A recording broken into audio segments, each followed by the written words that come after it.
his photograph. I have not, and I've talked to Vladimir Klitschko. It's a drawing. What's that? It's a drawing, not a photograph. Oh, sorry, drawing. Very good. And how you're paying attention. Vladimir liked it a lot. He was, I mean, maybe they're just trying to be nice, but they really seem, both of those people were the only two I've talked to. Put water in my water. Just my water. I would like to connect with Oscar de la Hoya. You're working on hooking me up with Bernard Hopkins. Who else is out there? Big George. Big George. Oh, Big George. Big George and I have actually corresponded. He sent me a copy of his new book. And he had two of his George sons write me thank you notes, two of them. And we've since been emailing each other. And in fact, you hooked me up with George. So Herb Yost has been very good at hooking me up with some of these guys. But so far the reviews are good. Yes. MMA has grown enormously in recent years, and I was wondering, from your combined points of view, about do you think that really takes away from the appeal of boxing, particularly for young people? Well, from what I've read and heard and seen studies on, it's taking the fans away from pro wrestling, because it's really the younger kids, and it's a young audience. I just don't have enough tattoos to be interested in it. I got nothing better than to watch two men trying to mount each other. I haven't seen that since Pete Asbury in the 70s. But, you know, what you're getting is a younger crowd, but it is not impacting on boxing. You see, the wrestling crowd has now, the ex-wrestling crowd, grown up a little, has substituted real violence for cartoon violence. It's sort of, if, as Bud Schulberg once said, boxing is chess played with human bodies, then mixed martial arts is Grand Theft Auto played with human bodies. It is tough. It's a bar fight without broken beer bottles. I did this as a kid. It's tough. What is the best fight each of you has ever seen? Best fight. Best fight. Well, he's going to take time to hell with it. I'll tell you. The best fight. In the ring? Yeah. That's a question, because I'm old enough. I used to watch fights on radio. You saw with your ears. You saw it on radio. I mean, I heard Lewis and Khan in 1941 on the radio, 5 years old. What really aggravated me was when they simulcast NBC, goes on radio and television at the same time, and Don Dumpy's going, so left to right, the head, right to the body, and he's got that on the radio, and I turned down the TV, and they're in the clinch, and I'm going, what the hell is that? But the best fight I ever saw in person was Tommy Hearns and Marvelous Marvin Hagler. 3 rounds of war. I mean, war! And it probably is right up there, and I've just finished another book, which I'm not going to bother telling you about because it's his night, but it ranks right up there with some of the greatest fights of all time, Dempsey and Burpo, and having gone to the University of Michigan, and I know being in the Princeton club, I'm not supposed to say that, but it was a choice between Princeton and Michigan, and Princeton told me to go to Michigan. I knew that Hearns was in trouble when he came in to hail to the victor's diamond that night, because we just had another crap football season. You tell me. Well, I just have to comment on one fight that for me was the most exciting. And I consider that I was there because in those days, you didn't have pay-per-view, but you had to go to a movie theater to see it. So I went to a movie theater to see The Rumble in the Jungle. And this was a fight where everybody thought Ali was going to lose. He was either a 5-to-1 underdog or a 7-to-1 underdog. 7-to-1 underdog. And that was to live.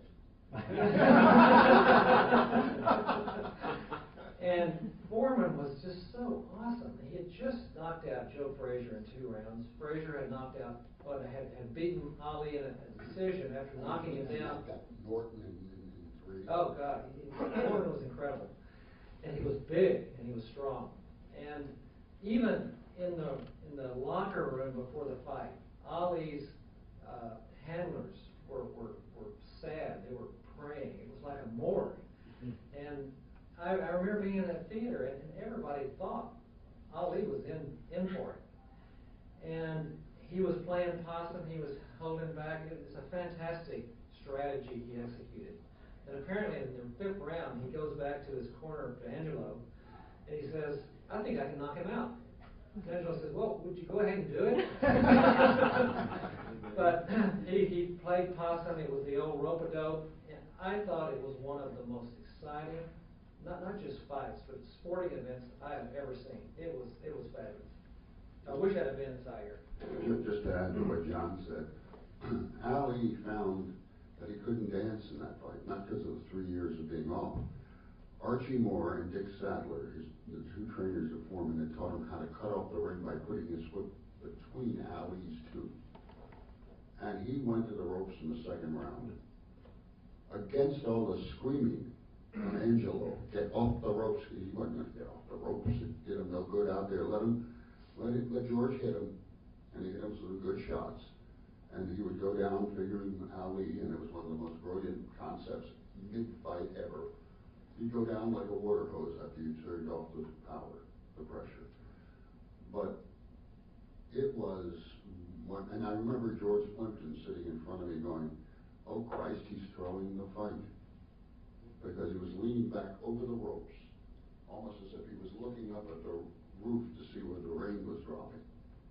But it was, as John said, one of the great achievements. I didn't call it a great fight. I called it an achievement by Ali. And you mentioned George changing his whole demeanor, his whole life, almost as if he'd done an MBA on how to recreate yourself. He patterned himself, if you did after the first time around after listening, after Ali. In fact, in that 20 years when he came back to fight Michael Moore, he wore the same trunks into the ring to fight Michael Moore he had lost in Zaire. Bert's a hypothetical fight. Jack Johnson got out of prison, he was 43, and Dempsey was the champion at 26 or 27. And Johnson would have got in really good shape and really was hungry for the title. How do you think that fight would have played out? He'd have been killed. At 37, he wilted in the, and it wasn't thrown, he wilted in the 110-degree heat in 1915 against Willard. Right. Dempsey was a killer. Right. He holds the record for most first-round knockouts of all time, 23. He would have beaten him. And this isn't because Johnson wasn't one of the all-time greats. In fact, Muhammad Ali just did something for a book I did where he called him the greatest. He might have been of the heavyweight champions, Ray Robinson. But he was one of the great defensive fighters in his prime. He could stand there and patty kick. You couldn't hit him. And then when he got ticked off, which is a nice way of saying, he'd hit you. I'll give you one instance. In 1909, he fights somebody named Stanley Ketchel, who was viewed as the great white hope, albeit the middleweight champion, and they stood about this big, comparatively. And it was supposed to be for film. They were just going to go through boxing. Well, Ketchel, who was known as the Michigan Assassin, which might tell you something about his fighting, decided to hell with this, and he teed off on Johnson, catching Johnson a little off balance, but knocked him down, which Johnson had never been knocked down before. Well, as Ketchel, he jumped right up. As Ketchel came in, now Johnson had been hit. If that's Jack Johnson, tell him I'm busy. Ketchel came in, having knocked Johnson down.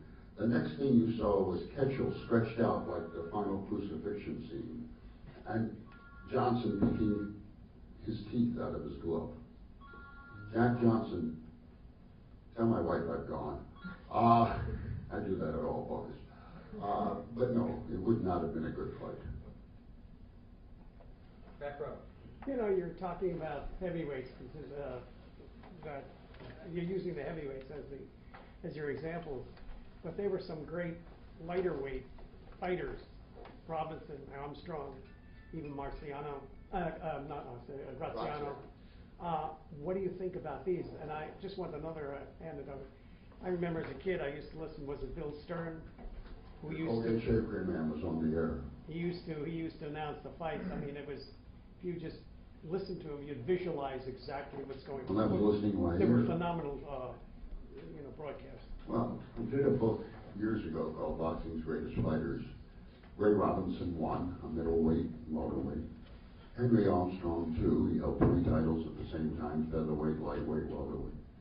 You missed a name, Willie Pep. You could hit him in the backside with a handful of buckshot. He had 60 knockouts. I figure 60 guys fell down out of exhaustion trying to find him. He once had a fight against Jackie Graves in 1944.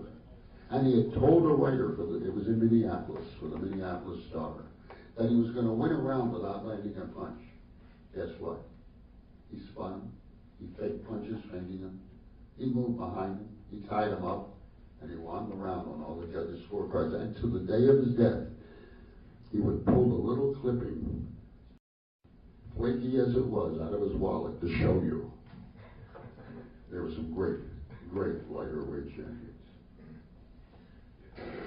One thing Bert has done, he's written a book where he ranks, not by weight class, but by general ability, the 100 top fighters of all time. It's a fascinating book.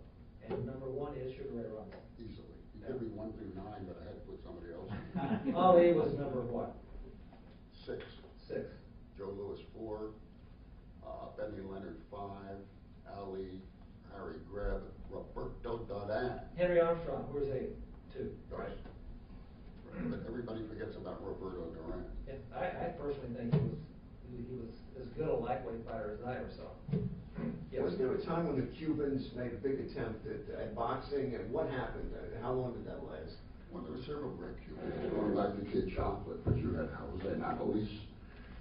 You had some great, Luis Rodriguez. But and there's some, Joel Casamayor still fighting. It was, and Angelo was instrumental in that when there was an interchange between the 2 countries. The others that defected went to Mexico or came to the U.S. And I know Teofilio Stevenson, who won 3 gold medals, super heavyweight. And he's now the director of sports in Cuba. In fact, he sends me cigars every month, so I've got to say a nice thing about him. It's amazing what you can do if you can send them to an embassy, and they have one for the UN. But it dried up because the Americans couldn't get in there, and they've got a couple of guys who can pick them up if they defect. But you just can't go in there and get them anymore. But there were some damn good Cuban fighters. Florentino Fernandez, who broke Jose Torres' arm with 1 punch, a left hook from hell. But they're just not there anymore. Yes. Considering the money involved, why is Mayweather putting forth this many obstacles, especially since you think he'd win? Well, I don't think that Mayweather is afraid of Pacquiao. He's afraid of losing. Now, follow this reasoning. If you ever talk to Floyd Mayweather Jr., he will tell you in 8 seconds or less he's the greatest fighter ever because he's never lost. Ray Robinson lost. You mentioned it with Jake. Beat him 5 times coming back. He's never lost. Ali lost. This is a fight he could lose. So he wants everything skewed his way with an unlevel playing field. Before he fought Ricky Hatton, he got all of Hatton's medical records from the doctors over in England. He doesn't want to lose. So it's not that he's afraid of Pacquiao. He's afraid of loss. Afraid of a loss, because that ruins his entire claim. And if he can get any of these things, like an Olympic-style blood test, which reminds me when I was a kid, and we played on the streets, and the greatest line was, "Who died and made you king?" I always ask about, who in the hell died and made you the king? How can you set up all these rules?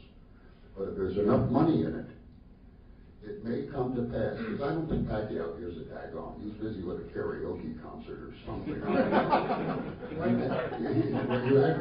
ran for Senate or Congress over there. He's got this, he's got that. He'll fight. Very pleasant little man. He does this.